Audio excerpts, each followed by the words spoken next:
I called my mom the other day, and I said to her, "Do you remember Chris Norez?"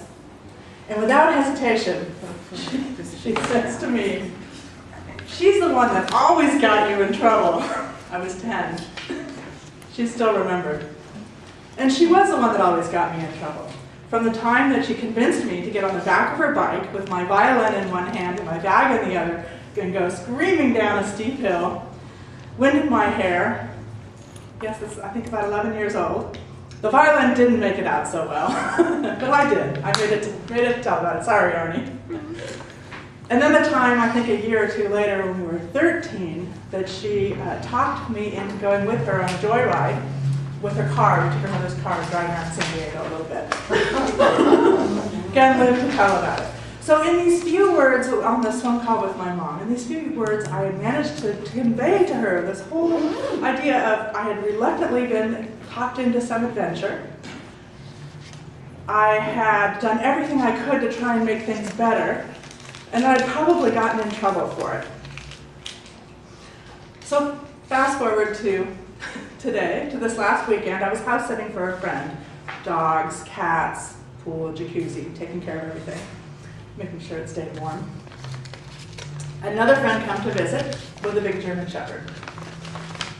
And I had to go over to the house and take care of things. So she volunteered to come with me. Well, maybe not such a good idea, a big German Shepherd and a little Chihuahua. Oh no, they get along, dogs get along great. She gets along great with everybody. Let's take her. It'll be fine. She really wanted to get in the pool. So we went over there, and they did get along well. They played together, ran around. And I guess I don't know a lot about dogs, and I probably don't know a lot about pools, and I definitely don't know a lot about dogs and pools. And sure enough, the German Shepherd walks right out on top of the pool cover, soft pool cover, and sinks in, and starts to panic.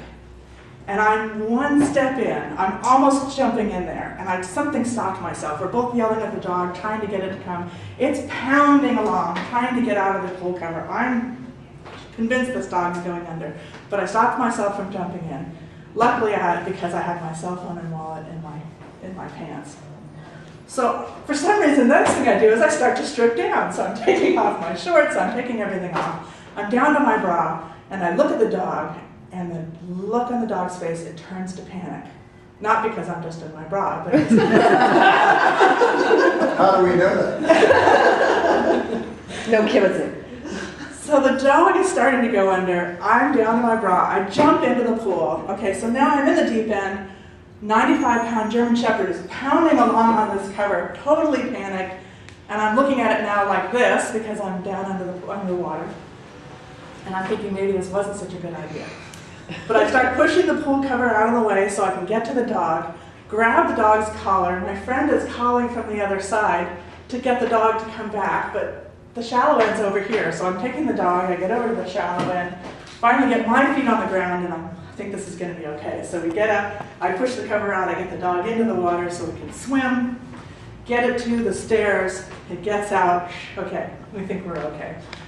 So we pull the pool cover off the rest of the way, turn around, the dog has jumped back in the pool. And now swimming along.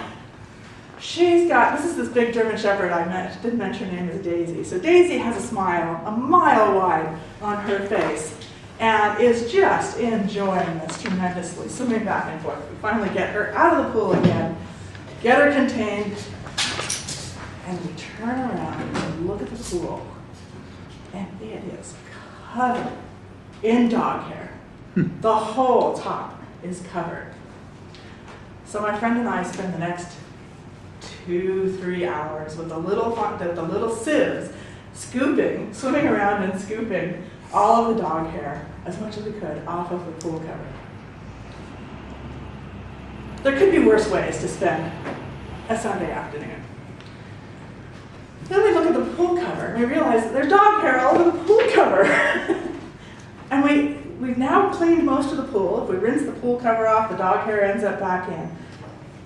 I'm panicked at this point. If we have all of this dog hair, my friend's husband is going to kill me because it's his pool is his baby. He takes care of that, loves it. I'm still imagining that this air is going to get into the filters and break the pool and everything. So we have to get the pool cover somewhere we can clean it. We roll it all up and take it out along the side of the garage. Of course, there's dirt there. We drop it in the dirt. We drag it through the dirt. We finally get it out on the driveway. We roll it all out. We come up with a survival plan on how we're going to fold it and get it just right so we can wash it all off, roll it all up, get it back into the pool area. Of course, we drop it in the dirt again. But we managed just to rinse that spot off, get it back, get it all laid out. So here we are. I think we got it all done. And I brought this up because it's a reluctant adventure. It turns out it's one of those things that you get talked into.